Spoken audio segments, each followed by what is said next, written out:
यस्याह कदापि वसनाञ्चलखेलनोत्थ धन्यातिधन्यपवनेन कृतार्थमानि योगीन्द्रदुर्गं गतिर्मधुसूदनोऽपि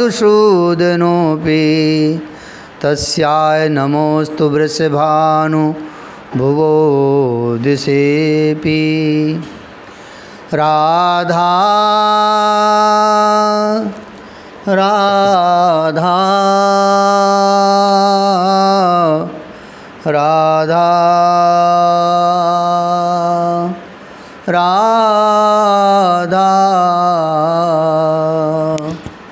राधा श्री राधा राधा श्री राधा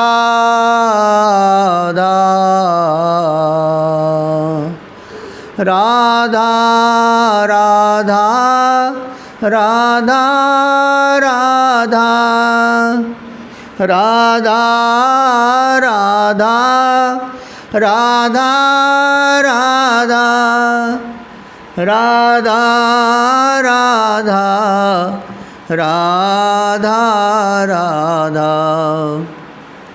राधा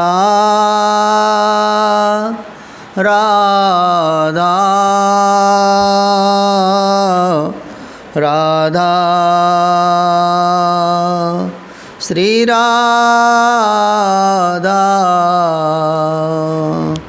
राधा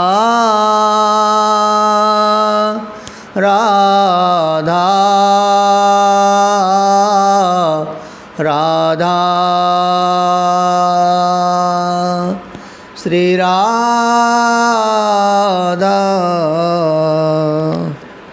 श्री राधा वल्लभ लाल की जय, श्री लाडली लाल की जय। जब आंखें नहीं खोली श्री राधा रानी ने, सिर्फ तू मेरा कोई विकल्प नहीं, सच है प्रेमी का क्या विकल्प है। प्रेम के लिए तो प्रियतम ही चाहिए। अरे फूट जाएं वे आँखें जो प्रिय को छोड़ किसी और को निहारें, फूट जाएं वे कान जो प्रिय की बातों के सिवा कुछ और सुनना पड़े। प्रेम अनन्यता की मांग करता है वज्रनाभ। प्रेम मछली के समान है। भ्रमर प्रेम का आदर्श नहीं हो सकता। प्रेम का आदर्श तो मीन है, जिसे जल के सिवाय कुछ नहीं चाहिए। दूध नहीं, घी नहीं, सिर्फ जल। और जल नहीं मिले तो मर जाना पसंद है, पर चाहिए तो सिर्फ जल ही। आहा, धन्य है मछली की अनन्यता। अपनी इष्ट श्री राधा रानी के प्राकट्य की कथा सुनकर भाव में डूब गए हैं वज्रनाभ। महर्षि शांडिल्य कहते हैं, प्रेम के कुछ आदर्श हैं जिन्हें युगों युगों से प्रेमियों ने सम्मान दिया है। मछली, पपीहा, मोर। हे वज्रनाभ, मछली की निष्ठा देखो जल के प्रति, पपीहे की निष्ठा देखो स्वाति बूंद के प्रति। पपीहा प्यासा मर जाएगा, पर स्वाति बूंद को छोड़कर कुछ और पिएगा नहीं। गंगा जल भी नहीं। प्रेम उन्मत्तता से भरे महर्षि शांडिल्य बोले। और मोर, श्याम घन देख, आकाश में काले काले बादलों को देखो नाच उठता है। मोर का सर्वस्व है बादल। मोर प्यार करता है बादल से, पर बादल उस मोर के ऊपर बिजली गिराता है, वज्रपात करता है। इतना करने के बाद भी मोर के प्रेम में कमी कहाँ आती है। हे वज्रनाभ, धन्यवाद देता हूँ मैं तुम्हें कि तुम्हारे कारण ही इन आह्लादनी श्री हरिप्रिया सर्वेश्वरी श्री राधा रानी के पावन चरित्र के गान करने का सुअवसर मुझे प्राप्त हुआ है। अब सुनो श्री राधा चरित्र को। इस चरित्र को जो भी सुनेगा, गाएगा, चिंतन मनन करेगा, उसके हृदय में प्रेम का प्राकट्य होगा ही। ये पूर्ण सत्य है कीर्ति रानी हमारी लाली अपने नेत्रों को क्यों नहीं खोल रही? हे महाराज, मेरा भी मन बहुत घबरा रहा है। कहीं नहीं, ऐसा मत कहो, ये अपने नेत्रों को खोलेगी। श्री राधा रानी ने जन्म तो ले लिया पर नेत्र नहीं खोले। इतना ही नहीं, दुग्ध का पान भी नहीं कर रही हैं।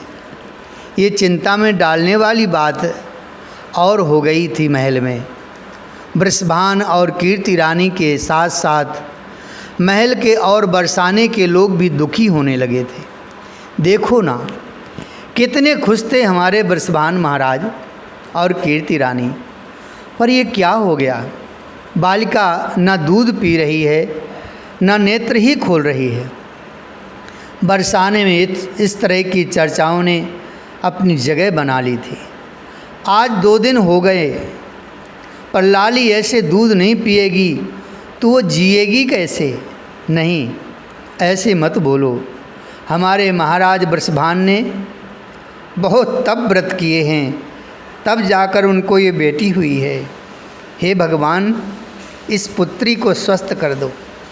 अजी स्वस्थ है बच्ची तो, तुमने देखा नहीं है क्या? क्या तेज है, क्या दमकता हुआ मुखमंडल है, पर आंखें नहीं खोल रही, इतनी ही बात है। कुछ लोग ये भी कहते हैं, पर इसके साथ सबका मत एक ही था कि मानो आपने होंठ छिल ही लिए उस बच्ची ने। दूध ही नहीं पिएगी तो बचेगी कैसे?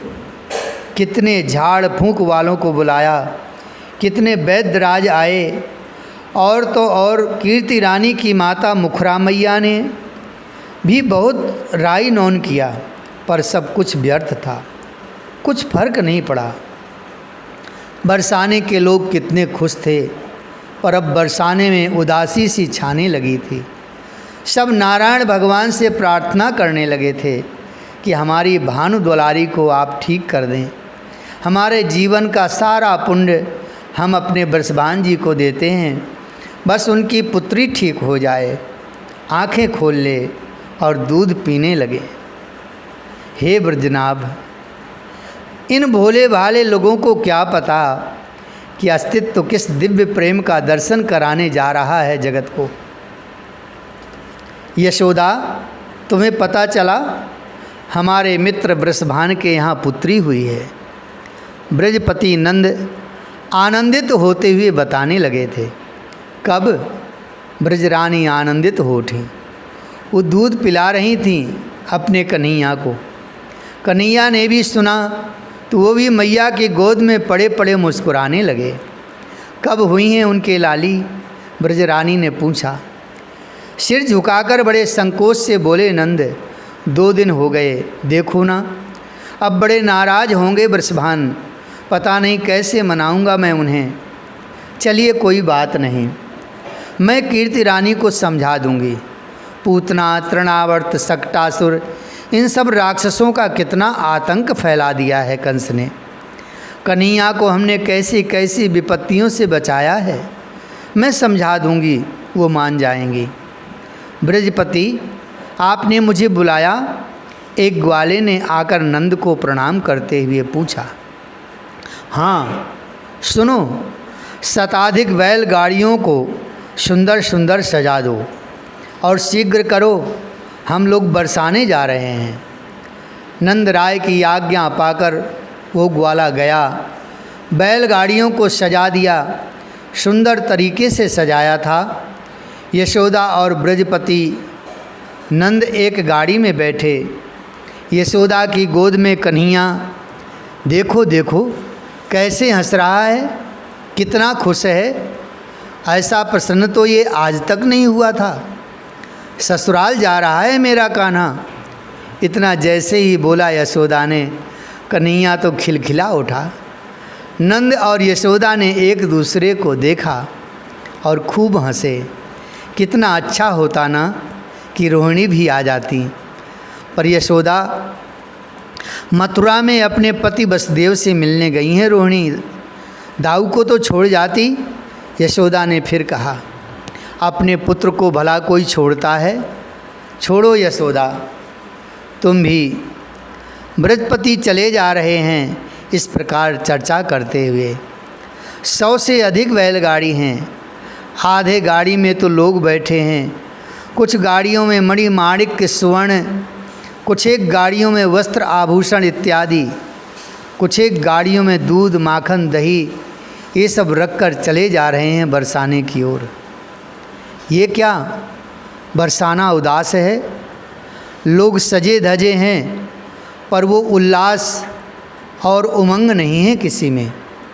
ब्रजपति ने बरसाने में प्रवेश किया तो कुछ उदासी सी देखी लोगों में।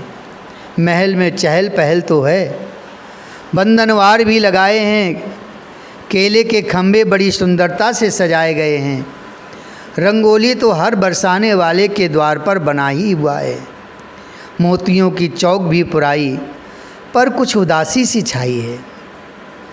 महल में प्रवेश किया, याचकों की लाइन लगी है महल के द्वार पर।